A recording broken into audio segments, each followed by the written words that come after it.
एक चीनी दार्शनिक आचार्य चाणक्य से मिलने आया। महल में जाकर उसको पता चला कि चाणक्य महल में नहीं बल्कि महल के पास बनी एक छोटी सी कुटिया में रहते हैं, तो वह यह सुनकर हैरान हो गया। जब वह चाणक्य के घर पहुंचा तब तक अंधेरा हो चुका था।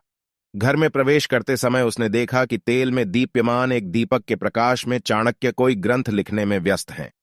अपना लेखन कार्य समाप्त कर उन्होंने उस दीपक को बुझा दिया जिसके प्रकाश में वे आगंतक के आगमन तक कार्य कर रहे थे। जब दूसरा दीपक जलाकर वे उस चीनी दार्शनिक से वार्तालाप करने लगे तो उस चीनी दार्शनिक के आश्चर्य की कोई सीमा न रही। उसने सोचा कि अवश्य ही भारत में इस तरह का कोई रिवाज होगा। उसने जिज्ञासावश चाणक्य से पूछा, मित्र, मेरे आगमन पर आपने एक दीपक बुझाकर ठीक वैसा ही दूसरा दीपक जला दिया। दोनों में मुझे कोई अंतर नहीं दिखता। क्या भारत में आगंतुक के आने पर नया दीपक जलाने का रिवाज है?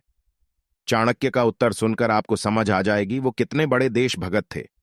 उत्तर सुनने से पहले भाई को फॉलो कर दो।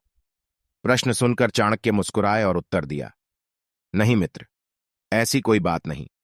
जब आपने मेरे घर में प्रवेश किया उस समय मैं राज्य का कार्य कर रहा था, इसलिए वह दीपक जला रखा था जो राजकोष के धन से खरीदे हुए तेल से दीप्यमान था।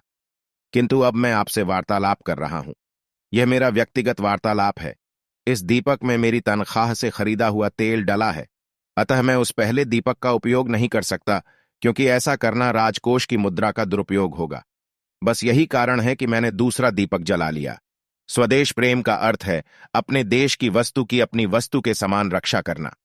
चाणक्य का देश प्रेम देखकर वह चीनी यात्री उनके समक्ष नतमस्तक हो गया। उस चीनी यात्री ने एक किताब लिखी जिसमें उसने लिखा है, वो देश महान क्यों नहीं होगा जिस देश का प्रधानमंत्री महल को छोड़कर कुटिया में रहता है और अपने देश की वस्तु की अपनी वस्तु के समान रक्षा करता है। चाणक्य के देश प्रेम के लिए एक फॉलो तो बनता है। इस वीडियो को इतना शेयर करो कि हर एक को भारत की महानता पता चले, और क्या पता इसी वीडियो के मार्गदर्शन से कोई नया चाणक्य पैदा हो जाए। और इसमें कोई हैरानी वाली बात भी नहीं, क्योंकि भारत ही एक ऐसा देश है जिसमें धरती को माता कहा जाता है और इसकी मिट्टी ने बहुत महान बेटे पैदा किए हैं और करती रहेगी। मेरी वीडियो तो सिर्फ एक चिंगारी का काम करेगी। ऐसी ही और वीडियो सुनने और देखने के लिए भारत के इस बेटे को फॉलो जरूर करें। जय हिंद।